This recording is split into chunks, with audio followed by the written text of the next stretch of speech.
تو ناظرین السلام علیکم ورحمۃ اللہ وبرکاتہ۔ آج کا بیان حضرت شاکر علی نوری کا بیان رہے گا دوزخ کے حوالے سے کہ ہمارے وہ کون سے کام ایسے رہیں گے جس سے ہم دوزخ کی آگ سے اپنی حفاظت کر سکتے ہیں، ہم بچ سکتے ہیں دوزخ میں جانے سے۔ تو پورا بیان ضرور سنیں اور اللہ سے دعا کریں کہ اللہ اس پر ہمیں نیک عمل کرنے کی توفیق عطا فرمائے، گناہوں سے حفاظت فرمائے، گناہ سے بچنے کی توفیق عطا فرمائے۔ تو چلیے بیان شروع کرتے ہیں، پورا بیان ضرور سنیں۔ مبارک کا پل پل لمحہ لمحہ اپنے دامن میں بے شمار برکتوں کو لیے ہوئے ہے۔ اللہ ہم سب کو ماہ رمضان نصیب فرمائے اور صحیح معنوں میں ماہ رمضان المبارک کی قدر کرنے کی توفیق نصیب فرمائے۔ ماہ رمضان المبارک جہاں عبادتوں کا مہینہ ہے، جس میں لوگ نماز بھی پڑھتے ہیں، روزے بھی رکھتے ہیں، تراویح کا اہتمام بھی کرتے ہیں، تلاوت کا اہتمام بھی کرتے ہیں، وہیں پر ماہ رمضان المبارک میں ایک ایسا جذبہ جو بالکل ٹھنڈا ہوتا ہے 11 مہینے تک، اس ٹھنڈے جذبے کو اللہ کے رسول صلی اللہ تعالی علیہ وسلم اپنے ارشادات کی روشنی میں لوگوں کے دلوں کے اندر اس جذبات کو ابھارنے کی کوشش کرتے ہیں۔ وہ کیا جذبات ہیں؟ تو آپ دیکھیں گے کہ 11 مہینے تک بندہ اپنی فکر میں لگا رہتا ہے، اپنی خواہش کی تکمیل میں لگا رہتا ہے، کسی کی فکر نہیں ہوتی کہ کون بھوکا ہے کون پیاسا ہے، بلکہ اگر یہ کہوں تو غلط نہ ہوگا، بہت کم لوگ ایسے ہوں گے جو 11 مہینے میں کسی کو کچھ کھلاتے ہوں، زیادہ تر لوگ کھانے والے ملیں گے، کھلانے والے نہیں ملیں گے۔ غریبوں کی غمخواری کرنے والے بھی 11 مہینوں کا اگر آپ جائزہ لیں، اور کسی سے پوچھنے کی ضرورت نہیں ہے آپ کو، میں آپ پر چھوڑتا ہوں کہ آپ ماہ رمضان المبارک کے علاوہ کے 11 مہینوں میں کتنے غریبوں کو کھانا کھلاتے ہیں، کتنے پریشان حالوں کی پریشانیاں دور کرتے ہیں، کتنوں کو پانی پلاتے ہیں۔ ہو سکتا ہے کہ ماہ محرم کی 10 تاریخ کو آپ سبیل کا اہتمام کرتے ہوں، باقی پورے 11 مہینے اور پورا سال جذبات اتنے ٹھنڈے رہتے ہیں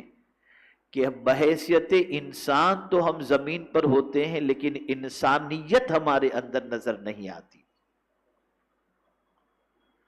نہ کسی کے دکھ درد کو دیکھ کر احساس ہوتا ہے، نہ کسی کی تکلیف کو دیکھ کر کے تکلیف محسوس ہوتی ہے، اور یہ کسی کی تکلیف پر تکلیف کا محسوس نہ ہونا یہ معمولی جرم نہیں ہے، بلکہ سنیے، مولا علی کرم اللہ تعالی وجہہ الکریم سے کسی نے پوچھا کہ سب سے قیمتی انسان کون ہے؟ تو ارشاد فرماتے ہیں جس کے اندر احساس زندہ ہو وہ قیمتی انسان ہے۔ اس لیے کہ اگر آپ کے اندر فیلنگ ہے، درد کا احساس آپ کے اندر موجود ہے، تو آپ کسی کا درد دور کرنے کی کوشش کریں گے۔ اگر آپ کے اندر فیلنگ ہے تو آپ کسی کے آنسو پونچھنے کی کوشش کریں گے، لیکن بھوکے کو بھوکا دیکھ کر، پیاسے کو پیاسا دیکھ کر، پریشان حال کو پریشان دیکھ کر آپ کے اندر احساس ہی اگر نہیں ہے اس کی تکلیف کا، تو ظاہر سی بات ہے کہ آپ کبھی قیمتی انسان بن ہی نہیں سکتے۔ اور میرے پیارے آقا صلی اللہ تعالی علیہ وسلم کے پیارے دیوانوں، یہ بات بھی اچھی طریقے سے دل و دماغ کے اندر محفوظ کر لیں کہ آج حالات اتنے بد سے بدتر ہو چکے ہیں کہ راستے میں ہمیں کئی ایکسیڈنٹ نظر آتے ہیں، لیکن ہم دیکھتے ہیں کہ لوگ حادثے کے شکار لوگوں کی ویڈیوگرافی تو کرتے ہیں، اٹھا کر ہاسپٹل پہنچانے کی کوشش نہیں کرتے۔ جس قوم کا احساس اتنا مر چکا ہو، اور جو قوم کسی کے درد کو اپنے اندر درد محسوس نہ کرے، وہ قوم کہاں سے ترقی کر سکے گی؟ آج مجھے آپ کو یہی بتانا ہے کہ اس مرے ہوئے احساس کو، اس مری ہوئی انسانیت کو زندہ کرنے کے لیے اللہ تعالیٰ نے ہمیں ماہ رمضان المبارک عطا فرمایا۔ ہمیں بھوکوں کی بھوک کا احساس نہیں ہوتا، لیکن جب ہم صبح صادق سے لے کر غروب آفتاب تک اللہ کو راضی کرنے کی نیت سے اور عبادت کی نیت سے کھانا ہوتے ہوئے بھی ہم بھوکے رہتے ہیں، تو بھوک کی شدت ہمیں بتاتی ہے کہ ہمارے پاس تو کھانا ہے، لیکن یہ بھوک کتنی خطرناک چیز ہوتی ہے اور کتنی تکلیف دہ چیز ہوتی ہے، یہ احساس ہمارے دل میں روزے سے پہلے نہیں ہوتا، لیکن روزہ رکھنے کے بعد بھوک کا احساس جب ہوتا ہے تو ہمارا وجدان کہتا ہے کہ اختیاری بھوک کا جب یہ عالم ہے تو جس کے پاس کھانے کا نہیں ہوگا وہ بھوکا ہوگا تو اس کی بھوک کی پوزیشن کیا ہوگی؟ اے رسول اعظم صلی اللہ تعالی علیہ وسلم کے دیوانوں، اسی لیے پیغمبر رحمت صلی اللہ علیہ وسلم نے جہاں یہ فضیلت بیان فرمائی کہ من صام رمضان ایمانا و احتسابا غفر له ما تقدم من ذنبه، جس نے ماہ رمضان کے روزے ایمان اور احتساب کے ساتھ رکھے، اللہ اس کے پچھلے گناہوں کو معاف فرما دیتا ہے، اللہ اس کے پچھلے گناہوں کو معاف فرما دیتا ہے۔ وہیں آپ دیکھیں کہ کتنی عظیم فضیلت اللہ کے رسول صلی اللہ علیہ وسلم نے بیان فرمائی۔ رسول اعظم صلی اللہ تعالی علیہ وسلم ارشاد فرماتے ہیں، جو شخص اپنے کسی بھائی کو پیٹ بھر کر کھانا کھلائے اور پانی پلائے گا، اللہ تعالیٰ اسے دوزخ کی آگ سے 7 خندق جتنے فاصلے کی دوری پر کر دے گا، یعنی فاصلے کی دوری پر کر دے گا۔ اور 2 خندقوں کے درمیان کا فاصلہ کتنا ہے؟ 500 سال کا، 500 سال کا فاصلہ۔ کسی بھوکے کو کھانا کھلانا، کسی پیاسے کو پانی پلانا، یہ کتنا عظیم کام ہے کہ اللہ کے رسول صلی اللہ تعالی علیہ وسلم نے کھانا کھلانے پر اور پانی پلانے پر اللہ کے رسول صلی اللہ علیہ وسلم نے یہ ارشاد بیان فرمایا۔ میرے پیارے آقا صلی اللہ تعالی علیہ وسلم کے پیارے دیوانوں، آقا کریم رؤوف الرحیم علیہ التحیۃ والتسلیم اس ماہ مبارک کے حوالے سے، بھوکوں کو کھانا کھلانے کے حوالے سے، روزے دار کو افطار کرانے کے حوالے سے کیا ارشاد فرمایا، اسے سنیں۔ رسول اعظم صلی اللہ تعالی علیہ وسلم ارشاد فرماتے ہیں کہ ماہ رمضان غم خواری کا مہینہ ہے، لہذا اس ماہ مبارک میں محتاج اور فقراء کی خبر گیری کرنی چاہیے، اور یہ وہ مہینہ ہے جس میں دولت مند اور مفلس ہر طرح مومن کا ظاہری اور معنوی رزق بڑھا دیا جاتا ہے۔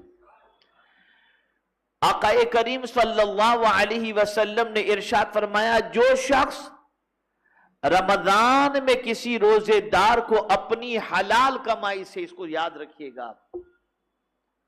اپنی حلال کمائی سے افطار کرائے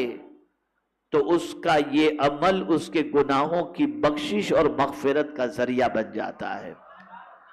اور دوزخ کی آگ سے اس کی حفاظت کا سبب ہوگا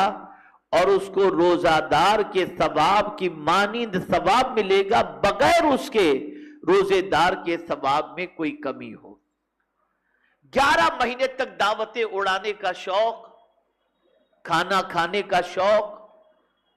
لیکن ماہ رمضان المبارک میں آقا کریم صلی اللہ علیہ وسلم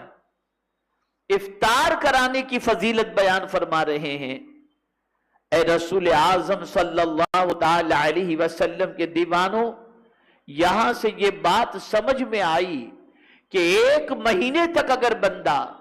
روزے دار کو پانی پلاتا رہا، کھانا کھلاتا رہا اور غریبوں کو اناج تقسیم کرتا رہا تو یہ 1 مہینے کی پریکٹس ہو سکتا ہے کہ اس کی عادت بن جائے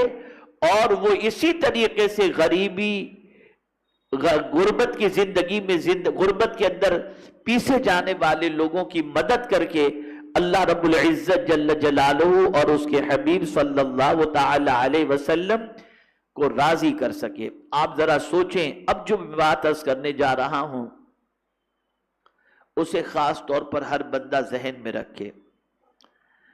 آقا کریم صلی اللہ تعالی علیہ وسلم نے ارشاد فرمایا،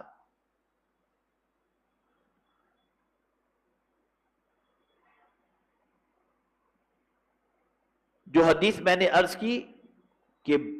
پیاسے کو کسی کو پانی پلانا، روزہ کھلوانا اور پیٹ بھر کے کھانا کھلانا، جب حضور صلی اللہ علیہ وسلم نے یہ حدیث مبارکہ بیان فرمائی تو صحابہ کرام علیہم الرضوان نے عرض کیا، یا رسول اللہ صلی اللہ تعالی علیہ وسلم، ہم میں سب تو ایسے نہیں ہیں جو روزہ دار کی افطاری کے بقدر انتظام کرنے کی قدرت رکھتے ہوں۔ یعنی سب کی پوزیشن تو ایسی نہیں ہے کہ دسترخوان پر یہ فروٹ لگا دیے، یہ کر دیے، اتنے آدمی کے کھانے کا افطار کا انتظام کر دیا۔ قربان میرے آقا صلی اللہ علیہ وسلم کی رحمت پر، تو رسول اعظم صلی اللہ علیہ وسلم نے غریبوں کا بھی خیال فرمایا، اور یہ نہیں کہ صرف مالدار ہی افطار کرانے کی فکر کرے، غریب بھی افطار کرا سکتا ہے اور ثواب پا سکتا ہے۔ تو حضور صلی اللہ علیہ وسلم نے فرمایا یہ ثواب اللہ تعالیٰ اس شخص کو بھی عنایت فرماتا ہے جو شخص کسی روزے دار کو 1 گھونٹ لسی یا کھجور یا 1 گھونٹ پانی ہی کے ذریعے افطار کرا دے۔ یہاں سے یہ بات سمجھ میں آئی کہ وہ لوگ جو روزے دار کے لیے پانی کا انتظام کرتے ہیں ان کو بھی وہی ثواب ملے گا جو بہت زیادہ روزے دار کے لیے افطار کے لیے کھانے کا انتظام کرتے ہیں یا چیزوں کا انتظام کرتے ہیں۔ قربان میرے آقا صلی اللہ علیہ وسلم کی رحمت پر کہ رسول رحمت صلی اللہ علیہ وسلم نے غریبوں کا بھی اتنا خیال فرمایا کہ ان کو بھی ثواب سے محروم نہیں رکھا، اور ان کے اندر بھی یہ جذبہ پیدا فرما دیا کہ تم اتنا تو کر سکتے ہو کہ کم از کم کسی روزے دار کو 1 گھونٹ پانی ہی پلا دو۔ اب آگے جو میں بات حضور کی عرض کروں گا تو آپ کا ایمان تازہ ہو جائے گا۔ اللہ کے رسول صلی اللہ علیہ وسلم نے ارشاد فرمایا، اور جو شخص کسی روزے دار کو پیٹ بھر کر کھلائے تو اللہ تعالیٰ اسے میرے حوض کوثر سے اس طرح سیراب کرے گا کہ وہ اس کے بعد کبھی پیاسا نہیں ہوگا، یہاں تک کہ وہ جنت میں داخل ہو جائے۔ تو میرے پیارے آقا صلی اللہ تعالی علیہ وسلم کے پیارے دیوانوں، روزے دار کو پیٹ بھر کر کے کھانا کھلانے کی بھی کوشش کرو۔ ضروری نہیں اللہ دے تو آپ سینکڑوں انسانوں کو کھلائیے،